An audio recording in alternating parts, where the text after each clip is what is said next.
السلام علیکم دوستوں، میں لائی ہوں آپ سب کے لیے بہت ہی دلچسپ کہانی جس کو سننے میں آپ کو بہت ہی مزہ آنے والا ہے۔ آج کی کہانی کا نام ہے ناراض بھوری۔ میاں کرم دین بزرگ آدمی تھے اور طویل عرصے سے چودھری نواز کے استبل میں ملازم تھے، جہاں جانوروں کی رکھوالی، ان کے کھانے پینے اور صفائی ستھرائی کا بے حد خیال رکھتے تھے۔ چودھری صاحب بہت رحم دل انسان تھے۔ گاؤں کے لوگوں کے ساتھ ساتھ وہ اپنے جانوروں سے بھی بہت محبت کرتے تھے اور ان کو کسی تکلیف میں نہیں دیکھ سکتے تھے۔ جانور بھی ان کی بات سمجھتے تھے۔ ایک دن کرم دین نے آ کر چودھری صاحب کو بتایا کہ ان کی پسندیدہ گائے بوری چارہ نہیں کھا رہی ہے۔ چودھری صاحب تڑپ کر اٹھے اور حکم دیا کہ جا کر حکیم صاحب کو لے آئے۔ وہ خود بڑی دیر تک بوری کو پچکارتے رہے مگر اس نے چارے کی طرف دیکھا تک نہیں۔ اس دوران حکیم صاحب بھی پہنچ گئے۔ انہوں نے بوری کا مکمل معائنہ کیا اور بتایا کہ وہ بالکل ٹھیک ہے، نہ جانے کیا وجہ ہے۔ حکیم صاحب نے کرم دین سے سوال کیا، تم تو جانوروں کا بڑا خیال رکھتے ہو، آج کوئی اور تو جانوروں پر مقرر نہیں تھا؟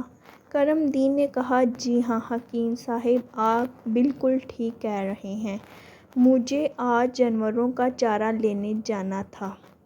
میں نے دوسرے ملازم مراد سے جانوروں کا خیال رکھنے کو کہا تھا۔ حکیم صاحب نے فوراً مراد کو بلوایا اور اس سے پوچھا، تم جانوروں کی دیکھ بھال کس طرح کرتے ہو؟ بوری چارہ نہیں کھا رہی ہے، تم نے بوری کے ساتھ کوئی مار پیٹ تو نہیں کی؟ مراد بے وقوفوں کی طرح منہ کھولے سوال سمجھنے کی کوشش کر رہا تھا کہ چودھری صاحب کی غضبناک آنکھیں دیکھ کر اس کی سمجھ میں حکیم صاحب کا سوال آ گیا۔ اس نے گہگہائے ہوئے لہجے میں کہا، جناب میں جانوروں کو چارہ ڈال رہا تھا کہ اچانک بوری نے مجھے ٹکر مار دی۔ میں بچتے بچتے بھی گر پڑا۔ میں نے فوراً چھڑی اٹھائی اور دو اس کی کمر پر جاڑ دی۔ چودھری صاحب نے ہاتھ بڑھا کر پیچھے سے مراد کی گردن پکڑ لی۔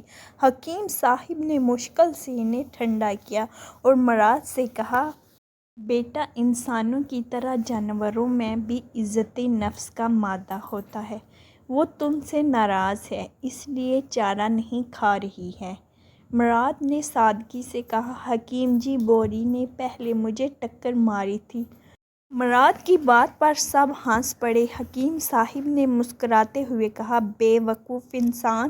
جانور چونکہ بے زبان ہوتے ہیں تو وہ خاموشی یا پیار میں ٹکر مارتے ہیں یا لپٹتے ہیں۔ بوری نے تمہیں ہلکی سی ٹکر ماری تھی، خود اگر یہ غصے میں ہوتی تو ایسی بھرپور ٹکر مارتی کہ تم اٹھ بھی نہیں سکتے تھے۔ اب ہم لاکھ کوشش کر لیں وہ کچھ نہیں کھائے گی جب تک تم اسے نہیں مناؤ گے۔ مراد بے حد شرمندہ تھا۔ اس نے چودھری صاحب سے معذرت کی اور بوری کو پیار کرنے لگا۔ بوری نے اچانک گردن گھمائی۔ مراد اچھل کر پیچھے ہٹ گیا۔ سب ہنس پڑے اور بوری نے چارہ کھانا شروع کر دیا۔ تو دوستو میں امید کرتی ہوں آپ کو میری ویڈیو بہت زیادہ اچھی لگی ہو، اور اگر اچھی لگی ہو تو ویڈیو کو لائک کرنا، اگر پہلی بار آئے ہیں میری چینل پہ تو سبسکرائب ضرور کرنا۔ حافظ دوستو۔